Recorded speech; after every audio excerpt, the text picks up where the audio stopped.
இந்த விழாவுக்கு வந்திருக்கக்கூடிய மகாசாமி அவர்களே, முன்னிலைக்கும் PPN பாபு, மிஸ்டர் சங்கர், துரைக்குமார், காமராஜ், கொச்சவர் போன்ற சகோதரிகளே, இந்த விழாவுக்கு வரவேற்கக்கூடிய உபத்தலைவர் சி. மாணிக்கம் அவர்களே, இந்த பெயருடைய தலைவர் கோவிலாளர்களே மற்றும் இங்கே இந்த வழக்கான மன்றத்திலே தமிழகம் வந்திருக்கின்ற இலங்கை பேராளர்களே மற்றும் பாதாள உலக வளர்ச்சிக்கு பெரிதும் உதவுவது ஒரு நன்று ஆணை என்பதை அதாவது நெகட்டிவாகவும் பாசிட்டிவாகவும் சொல்லி நபர்களுக்கிறார்கள்.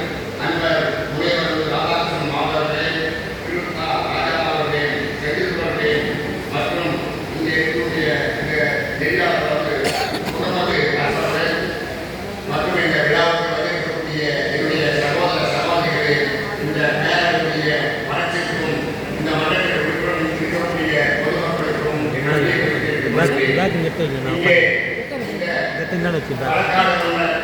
இந்த போட்டியிடப்பட்ட ஆண்டு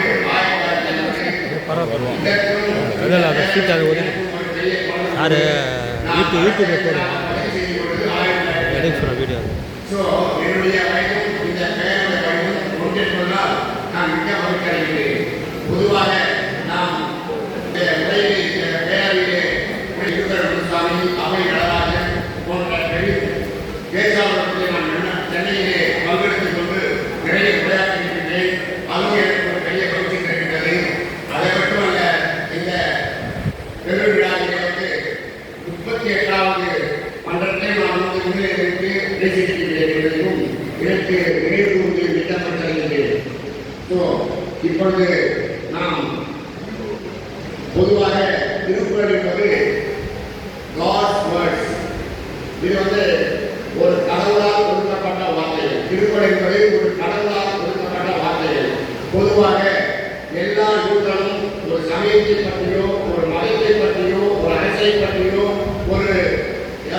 ஏதாவது ஒரு சப்ஜெக்ட் கான்செப்ட் ஒரு பர்டிகுலர் ஆப்ஜெக்ட் ஒரு பிரச்சனைதான் இருக்கும். ஆனால் திருவள்ளுவர் என்ன சொல்லியிருக்கிறார்?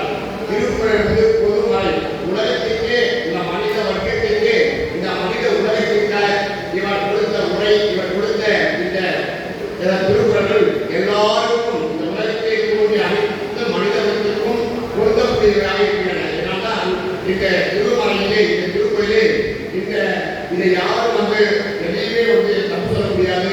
அவ்வாறு சொல்லக்கூடிய அளவில் இந்த திருக்குறள் இல்லை.